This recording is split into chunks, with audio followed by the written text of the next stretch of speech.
सभी भक्तों को मेरा जय श्री कृष्ण, जय सिया राम, जय जय श्री राधे। श्री सीतारामचंद्राभ्याम नमः। महर्षि वाल्मीकि प्रणीत श्रीमद् वाल्मीकि रामायण का हम अध्ययन एवं श्रवण कर रहे हैं, जिसके अंतर्गत हमने बालकांड में दूसरे सर्ग तक इसके पहले के वीडियोस में इसका अध्ययन कर लिया है। आज हम आगे का इसमें श्रवण करेंगे। तीसरा सर्ग वाल्मीकि मुनि द्वारा रामायण काव्य में निबद्ध विषयों का संक्षेप से उल्लेख।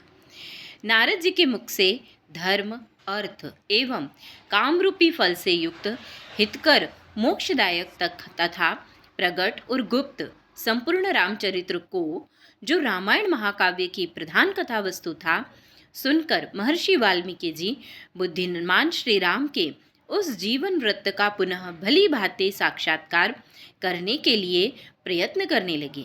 वे पूर्वाग्र कुशों के आसन पर बैठ गए और विधिवत आचमन करके हाथ जोड़े हुए स्थिर भाव से स्थित हो योग धर्म के द्वारा श्री राम आदि के चरित्रों का अनुसंधान करने लगे। श्री राम, लक्ष्मण, सीता तथा राज्य और रानियों सहित राजा दशरथ से संबंध रखने वाली जितनी बातें थी, हंसना, बोलना, चलना और राज्य पालन आदि जितनी चेष्टाएं हुई, उन सब का महर्षि ने अपने योग धर्म के बल से भली भांति साक्षात्कार किया। सत्य प्रतिज्ञ श्री रामचंद्र जी ने लक्ष्मण और सीता के साथ वन में विचरते समय जो जो लीलाएं की थी, वे सब उनकी दृष्टि में आ गई। योग का आश्रय लेकर उन धर्मात्मा महर्षि ने पूर्व काल में जो जो घटनाएं घटित हुई थी, उन सबको वहां हाथ पर रखे हुए आंवले की तरह प्रत्यक्ष देखा। सबके मन को प्रिय लगने वाले भगवान श्री राम के संपूर्ण चरित्रों का योग धर्म के द्वारा यथार्थ रूप से निरीक्षण करके महाबुद्धिमान महर्षि वाल्मीकि ने उन सबको महाकाव्य का रूप देने की चेष्टा की। महात्मा नारद ने पहले जैसा वर्णन किया था, उसी के क्रम से भगवान वाल्मीकि मुनि ने रघुवंश विभूषण श्री राम के चरित्र विषयक रामायण काव्य का निर्माण किया। जैसे समुद्र सब रत्नों की निधि है, उसी प्रकार यह महाकाव्य गुण, अलंकार एवं ध्वनि आदि रत्नों का भंडार है। इतना ही नहीं, यह संपूर्ण श्रुतियों के सारभूत अर्थ का प्रतिपादक होने के कारण सबके कानों को प्रिय लगने वाला तथा सभी के चित्त को आकृष्ट करने वाला है।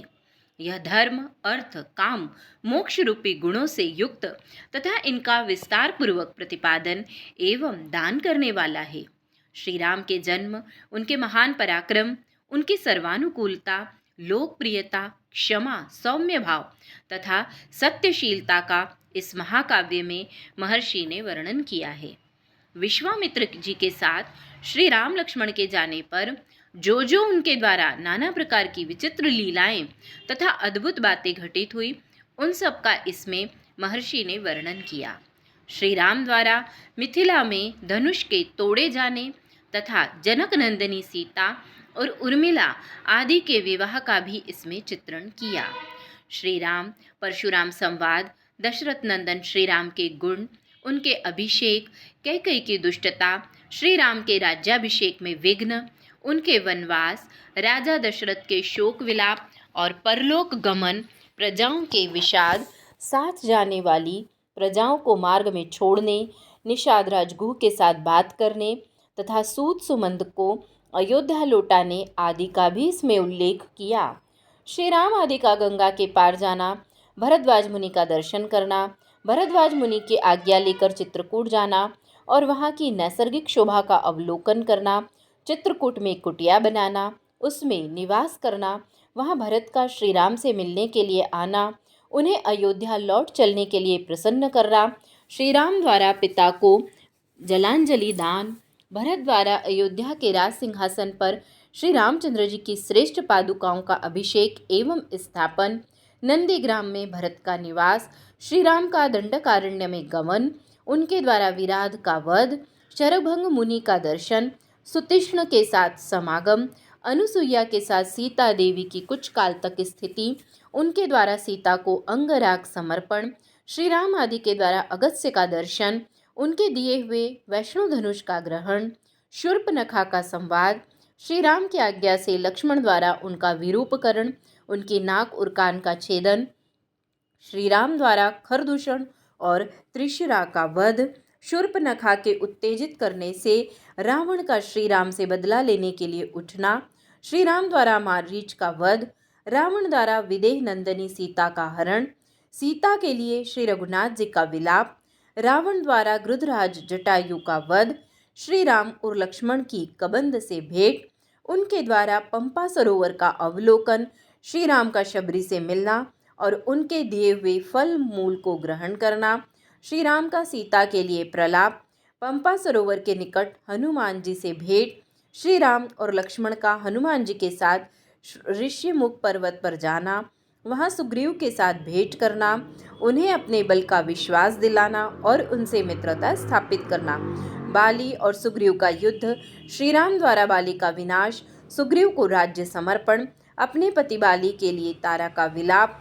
शरत काल में सीता की खोज कराने के लिए सुग्रीव की प्रतिज्ञा, श्री राम का बरसात के दिनों में माल्यवान पर्वत के प्रसवण्य नामक शिखर पर निवास, रघुकुल सिंह श्री राम का सुग्रीव के प्रति क्रोध प्रदर्शन, सुग्रीव द्वारा सीता की खोज के लिए वानर सेना का संग्रह, सुग्रीव का संपूर्ण दिशाओं में वानरों को भेजना और उन्हें पृथ्वी के द्वीप समुद्र आदि विभागों का परिचय देना, श्री राम का सीता के विश्वास के लिए हनुमान जी को अपनी अंगूठी देना, वानरों को ऋक्षबिल का दर्शन, उनका प्रायोपवेशन, प्राण त्याग करने के लिए अनशन, संपाति से उनकी भेंट और बातचीत, समुद्र लंघन के लिए हनुमान जी का महेंद्र पर्वत पर चढ़ना, समुद्र को लांघना, समुद्र के कहने से ऊपर उठे मेनाक का दर्शन करना, इनको राक्षसी का डांटना, हनुमान द्वारा छायाग्राहिणी सिंहिका का दर्शन एवं निधन, लंका के आधारभूत पर्वत त्रिकूट का दर्शन, रात्रि के समय लंका में प्रवेश, अकेला होने के कारण अपने कर्तव्य का विचार करना, रावण के मद्यपान स्थान में जाना, उसके अंतःपुर की स्त्रियों को देखना, हनुमान जी का रावण को देखना, पुष्पक विमान का निरीक्षण करना, अशोक वाटिका में जाना और सीता जी के दर्शन करना, पहचान के लिए सीता जी को अंगूठी देना और उनसे बातचीत करना, राक्षसियों द्वारा सीता को डांट फटकार, त्रिजटा को श्री राम के लिए शुभ सूचक स्वप्न का दर्शन, सीता का हनुमान जी को चूड़ामणि प्रदान करना, हनुमान जी का अशोक वाटिका के वृक्षों को तोड़ना, राक्षसियों का भागना, रावण के सेवकों को हनुमान जी के द्वारा संहार, वायुनंदन हनुमान का बंदी होकर रावण की सभा में जाना, उनके द्वारा गर्जन और लंका का दाह, फिर लौटती बार समुद्र को लांघना, वानरों का मधुबन में आकर मधुपान करना, हनुमान जी का श्री रामचंद्र जी को आश्वासन देना और सीता जी की दी हुई चूड़ामणि समर्पित करना।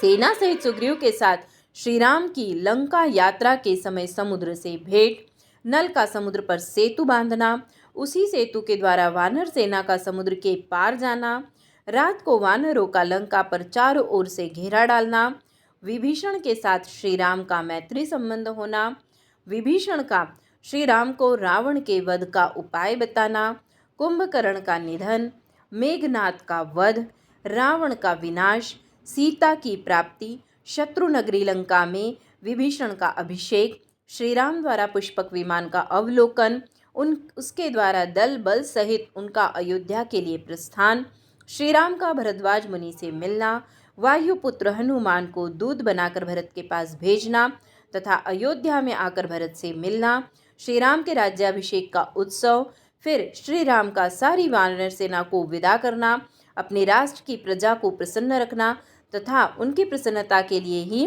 विदेह नंदनी सीता को वन में त्याग देना इत्यादि वृत्तांतों को एवं इस पृथ्वी पर श्री राम का जो कुछ भविष्य चरित्र था उसको भी भगवान वाल्मीकि मुनि ने अपने उत्कृष्ट महाकाव्य में अंकित किया। इस प्रकार श्री वाल्मीकि निर्मित आर्ष रामायण आदि काव्य के बालकांड में तीसरा सर्ग श्री सीता रामचंद्र चरण कमलार्पणमस्तु। चौथा सर्ग महर्षि वाल्मीकि का 24,000 श्लोकों से युक्त रामायण काव्य का निर्माण करके उसे लव कुश को पढ़ाना, मुनि मंडली में रामायण गान करके लव और कुश का प्रशंसित होना तथा अयोध्या में श्री राम द्वारा सम्मानित हो उन दोनों का राम दरबार में रामायण गान सुनाना। श्री रामचंद्र जी ने जब वन से लौटकर राज्य का शासन अपने हाथों में ले लिया, उसके बाद भगवान वाल्मीकि मुनि ने उनके संपूर्ण चरित्र के आधार पर विचित्र पद और अर्थ से युक्त रामायण काव्य का निर्माण किया। इसमें महर्षि ने 24,000 श्लोक, 500 सर्ग तथा उत्तर सहित 7 कांडों का प्रतिपादन किया है। भविष्य तथा उत्तरकांड सहित समस्त रामायण पूर्ण कर लेने के पश्चात सामर्थ्यशाली महाज्ञानी महर्षि ने सोचा कि कौन ऐसा शक्तिशाली पुरुष होगा जो इस महाकाव्य को पढ़कर जन समुदाय में सुना सके। शुद्ध अंतःकरण वाले उन महर्षि के इस प्रकार विचार करते ही मुनि वेश में रहने वाले राजकुमार कुश और लव ने आकर उनके चरणों में प्रणाम किया। राजकुमार कुश और लव दोनों भाई धर्म के ज्ञाता और यशस्वी थे। उनका स्वर बड़ा ही मधुर था और वे मुनि के आश्रम पर ही रहते थे। उनकी धारणा शक्ति अद्भुत थी और वे दोनों ही वेदों में पारंगत हो चुके थे। भगवान वाल्मीकि ने उनकी ओर देखा और उन्हें सुयोग्य समझकर उत्तम व्रत का पालन करने वाले उन महर्षि ने वेदार्थ का विस्तार के साथ ज्ञान कराने के लिए उन्हें सीता के चरित्र से युक्त संपूर्ण रामायण नामक महाकाव्य का, जिसका दूसरा नाम पौलत्स्य वध तथा अथवा दशानन वध था, अध्ययन कराया। वह महाकाव्य पढ़ने और गाने में भी मधुर, द्रुत, मध्य और विलंबित इन तीनों गतियों से अन्वित, षडश आदि 7 स्वरों से युक्त, वीणा बजाकर स्वर और ताल के साथ गाने योग्य तथा श्रृंगार, करुण, हास्य, रौद्र, भयानक तथा वीर आदि सभी रसों से अनुप्राणी थे। दोनों भाई कुश और लव उस महाकाव्य को पढ़कर उसका गान करने लगे।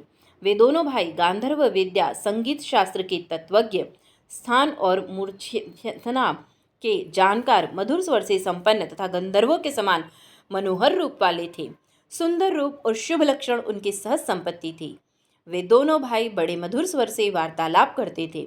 जैसे बिंब से प्रतिबिंब प्रकट होते हैं, उसी प्रकार श्री राम के शरीर से उत्पन्न हुए वे दोनों राजकुमार दूसरे युगल श्री राम ही प्रतीत होते थे। वे दोनों राजपुत्र सब लोगों की प्रशंसा के पात्र थे। उन्होंने उस धर्मानुकूल उत्तम उपाख्यानमय संपूर्ण काव्य को जिह्वाग्र कर लिया था और जब कभी ऋषियों, ब्राह्मणों तथा साधुओं का समागम होता था, उस समय उनके बीच में बैठकर वे दोनों तत्वज्ञ बालक एकाग्रचित्त हो रामायण का गान किया करते थे। एक दिन की बात है, बहुत से शुद्ध अंतःकरण वाले महर्षियों की मंडली एकत्र हुई थी। उसमें महान सौभाग्यशाली तथा समस्त शुभ लक्षणों से सुशोभित महामनस्वी कुश और लव भी उपस्थित थे। उन्होंने बीच सभा में उन महात्माओं के समीप बैठकर उस रामायण काव्य का गान किया। उसे सुनकर सभी मुनियों के नेत्रों में आंसू भर आए और वे अत्यंत विस्मय विमुग्ध होकर उन्हें साधुवाद देने लगे। मुनि धर्मवत्सल तो होते ही हैं, वह धार्मिक उपाख्यान सुनकर उन सबके मन में बड़ी प्रसन्नता हुई। वे रामायण कथा के गायक कुमार कुश और लव की, जो प्रशंसा के ही योग्य थे, इस प्रकार प्रशंसा करने लगे। अहो, इन बालकों के गीत में कितना माधुर्य है, श्लोकों की मधुरता तो और भी अद्भुत है। यद्यपि इस काव्य में वर्णित घटना बहुत दिनों पहले हो चुकी है, तो भी इन दोनों बालकों ने इस सभा में प्रवेश करके एक साथ ऐसे सुंदर भाव से स्वर संपन्न राग युक्त मधुर गान किया है कि वे पहले की घटनाएं भी प्रत्यक्ष से दिखाई देने लगी है, मानो अभी अभी आंखों के सामने घटित हो रही हो। इस प्रकार उत्तम तपस्या से युक्त महर्षिगण उन दोनों कुमारों की प्रशंसा करते और वे उससे प्रशंसित होकर अत्यंत मधुर राग से रामायण का गान करते थे। उनके गान से संतुष्ट हुए किसी मुनि ने उठकर उन्हें पुरस्कार के रूप में एक कलश प्रदान किया। किसी दूसरे महायशस्वी महर्षि ने प्रसन्न होकर उन दोनों को वल्कल वस्त्र दिया। किसी ने काला मृगचर्म भेंट किया तो किसी ने यज्ञोपवीत, एक ने कमंडलू दिया तो दूसरे महामुनि ने मुंज की मेखला भेंट की, तीसरे ने आसन और चौथे ने कौपिन प्रदान किया। किसी अन्य मुनि ने हर्ष में भरकर उन दोनों बालकों के लिए कुठार अर्पित किया। किसी ने गेरुआ वस्त्र दिया तो किसी ने मुनि से ने चीर भेंट किया।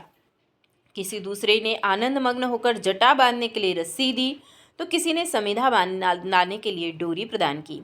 एक ऋषि ने यज्ञ पात्र दिया तो दूसरे ने काष्ठभार समर्पित किया। किसी ने गूलर की लकड़ी का बना हुआ पीड़ा अर्पित किया। कुछ लोग उस समय आशीर्वाद देने लगे, बच्चों तुम दोनों का कल्याण हो। दूसरे महर्षि प्रसन्नतापूर्वक बोल उठे, तुम्हारी आयु बढ़े। इस प्रकार सभी सत्यवादी मुनियों ने उन दोनों को नाना प्रकार से वर दिए। महर्षि वाल्मीकि द्वारा वर्णित यह आश्चर्यमय काव्य परवर्ती कवियों के लिए श्रेष्ठ आधारशिला है। श्री रामचंद्र जी के संपूर्ण चरित्रों का क्रमशः वर्णन करते हुए इसकी समाप्ति की गई है।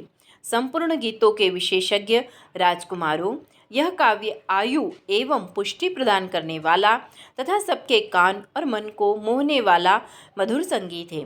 तुम दोनों ने बड़े सुंदर ढंग से इसका गान किया है। एक समय सर्वत्र प्रशंसित होने वाले राजकुमार कुश और लव अयोध्या की गलियों और सड़कों पर रामायण के श्लोकों का गान करते हुए विचर रहे थे। इसी समय उनके ऊपर भरत के बड़े भाई श्री राम की दृष्टि पड़ी। उन्होंने उन समादर योग्य बंधुओं को अपने घर बुलाकर उनका यथोचित सम्मान किया। तदंतर शत्रुओं का संहार करने वाले श्री राम सुवर्णमय दिव्य सिंहासन पर विराजमान हुए। उनके मंत्री और भाई भी उनके पास ही बैठे थे।